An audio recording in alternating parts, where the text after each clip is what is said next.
کیونکہ جب سب سے بڑی چیز کا ذکر کر دیا جائے، جب سب سے بڑے مرتبے کا، سب سے بڑے نام کا تذکرہ کر دیا جائے، تو پھر چھوٹی چیزوں کا تذکرہ کرنا وہ فصاحت و بلاغت کے خلاف ہے، عقل کے بھی خلاف ہے۔ اگر کسی انسان کا ہم تعارف کرائیں کہ صاحب یہ ایم اے پاس ہیں، اور اس کے بعد یہ کہیں کہ یہ پرائمری بھی ہیں اور میٹرک بھی ہیں، تو سننے والا ہنسے گا کہ بھئی تمہارا دماغ درست ہے۔ جب سب سے اونچی ڈگری کا ذکر کر دیا کہ یہ ایم اے پاس ہے، تو پھر ایم اے کا تذکرہ کرنے کے بعد چھوٹی ڈگری کا ذکر کرنا وہ بے محل بن جاتا ہے، خلاف عقل بھی ہے اور فصاحت و بلاغت کے بھی خلاف ہے۔ اس لیے اگر اللہ تعالیٰ اس آیت میں یہ مضمون بیان کرنا چاہتا کہ اللہ تعالیٰ اور اللہ تعالیٰ کے اس رسول کی اطاعت کرنے والے قیامت کے دن نبیوں کے ساتھ ہوں گے، اول تو یہ ہے کہ ہماری تو خواہش ہے کہ ہمیں حضرت محمد رسول اللہ صلی اللہ علیہ وسلم کی سعادت رفاقت نصیب ہو، نہ کہ پہلے نبیوں کی، کیونکہ جو ہمارے دلوں میں محبت اور عقیدت اور کشش حضرت محمد مصطفیٰ صلی اللہ علیہ وسلم کے لیے پائی جاتی ہے، وہ پہلے انبیاء کی نسبت نہیں ہے۔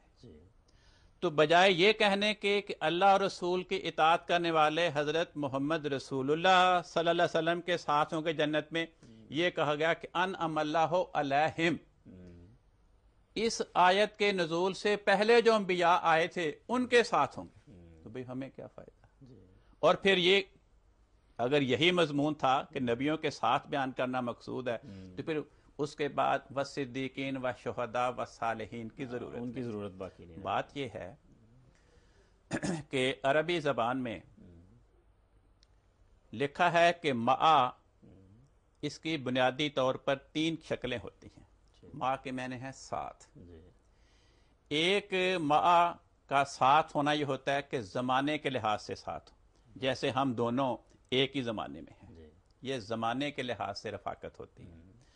دوسرا ساتھ ہونے کی شکل یہ ہے کہ جگہ کے لحاظ سے ساتھ ہوں، مکان کے لحاظ سے ساتھ ہوں، جیسے ہم دونوں ایک کمرے میں بیٹھے ہوئے ہیں، تو ہم دونوں کو آپس میں زمانی معیت بھی حاصل ہے اور مکانی معیت بھی حاصل ہے۔ اس ساتھ ہونے کی تیسری قسم یہ ہوتی ہے اضافی قسم کی، جیسے فلاں فلاں کا بھائی ہے، کہتے ہیں یہ اضافی قسم کی معیت ہے کہ دونوں ایک دوسرے کے بھائی ہیں، وہ اس کا بھائی ہے، وہ اس کا بھائی ہے۔ کہتے ہیں چوتھی قسم، چوتھی شکل ساتھ ہونے کی یہ ہوتی ہے کہ وہ ہم مرتبہ ہوں، مرتبہ اور انعامات پانے کے لحاظ سے ایک دوسرے کے ساتھ ہوں، جو اس کو انعام ملا وہی اس کو انعام ملے، جو اس کو مرتبہ ملا وہی اس کو مرتبہ ملے۔ چنانچہ قرآن کریم کی سب سے بڑی ڈکشنری جو امت میں تسلیم کی جاتی ہے وہ امام راغب رحمۃ اللہ علیہ کی کتاب مفردات ہے، اس میں اس مضمون کو بیان کیا گیا، وہ میں آپ کو سناتا ہوں۔ ضرور۔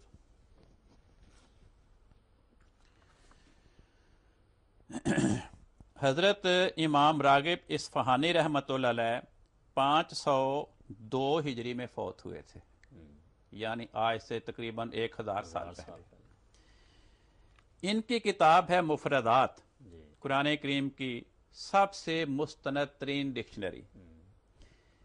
اس میں لفظ مع کے نیچے لکھا ہے مع یقتضی الاجتماع، کہ مع کے معنی ہوتے ہیں ساتھ ہونا۔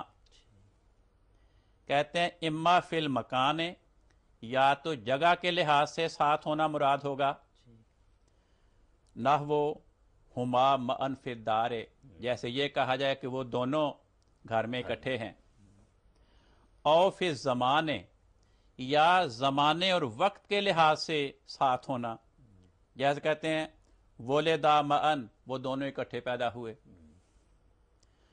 او فی المعنی کل متضاعفین، کہتے ہیں یا معنوی طور پر کوئی ساتھ ہونا، جیسے نحو الاخ والاب، جیسے بیٹا، جیسے بھائی اور باپ۔ کہتے ہیں فإن أحدهما صار أخا للآخر فی حال ما صار الآخر أخاه، کہ دونوں میں سے ہر ایک دوسرے کا بھائی ہے، جیسے وہ اس کا بھائی ہے یہ اس کا بھائی ہے۔ کہتے ہیں یہ معنوی طور پر ساتھ ہونا ہے، معیت ہے۔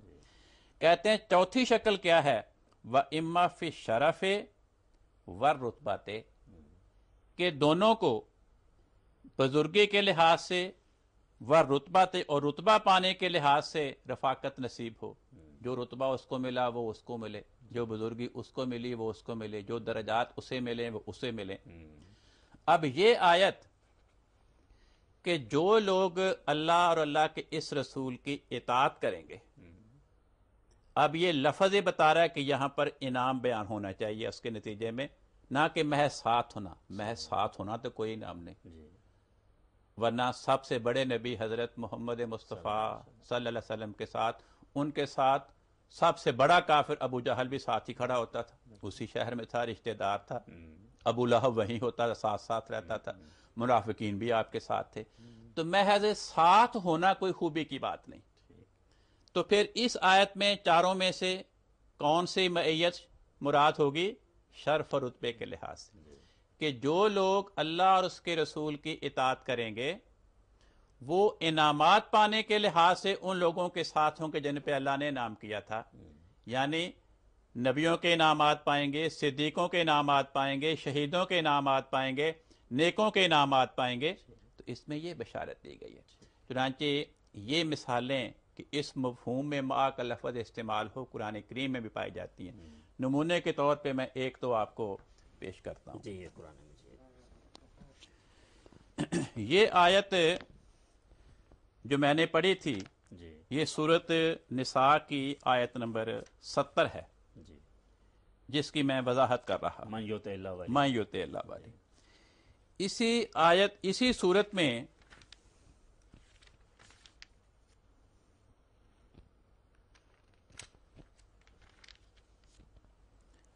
اللہ تعالیٰ اسی سورت نساء کی آیت نمبر 146 اور 47 میں یہ لفظ مع استعمال ہوا ہے۔ جی الفاظ یہ ہیں، فرمایا ان المنافقین فی الدرک الاسفل من النار، منافقین دوزخ کے سب سے نچلے گڑھے میں ہوں گے۔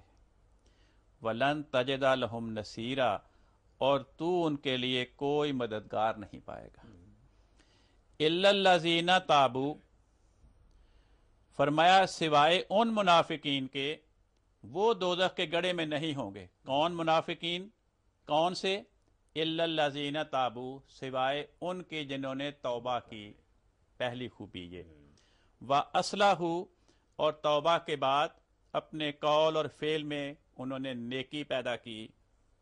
واعتصموا باللہ، اور اللہ تعالیٰ کے ساتھ مضبوط محبت و پیار کا رشتہ قائم کیا۔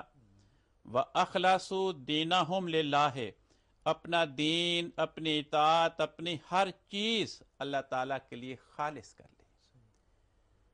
فرمایا منافقین میں سے جو لوگ اپنے اندر یہ چار خوبیاں پیدا کریں گے، فَأُولَئِكَ مَعَ الْمُؤْمِنِينَ، وہ مومنوں کے ساتھ ہیں۔ کیا ان چار خوبیاں پیدا کرنے والوں کو منافق کہا جائے گا؟ کہ ہیں تو یہ منافق لیکن ویسے مومنوں کے ساتھ ہیں، جیسے مسجد نبوی میں حضرت محمد مصطفیٰ صلی اللہ علیہ وسلم بھی تشریف فرما ہوتے تھے، وہاں صحابہ مخلصین بھی بیٹھے ہوتے تھے، اور اسی محفل میں منافقین بھی بیٹھے ہوتے تھے۔ اگلے فقرے نے اس بات کی وضاحت کر دی کہ یہاں فَأُولَئِكَ مَعَ الْمُؤْمِنِينَ سے کیا مراد ہے کہ یہ چار خوبیاں پیدا کرنے والے فَأُولَئِكَ مَعَ الْمُؤْمِنِينَ مرتبہ کے لحاظ سے مومنین میں شامل ہوں گے، انعامات پانے کے لحاظ سے مومنین میں شامل ہوں گے۔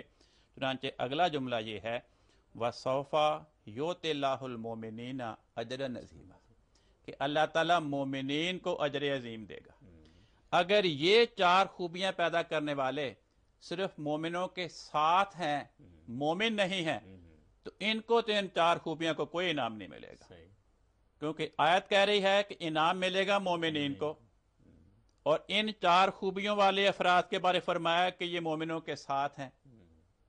تو اس آیت پہ غور کریں تو اس آیت کو سمجھنے میں مشعل راہ کا کام دیتی کہ جو مع کا مفہوم اس آیت میں ہے وہی اس آیت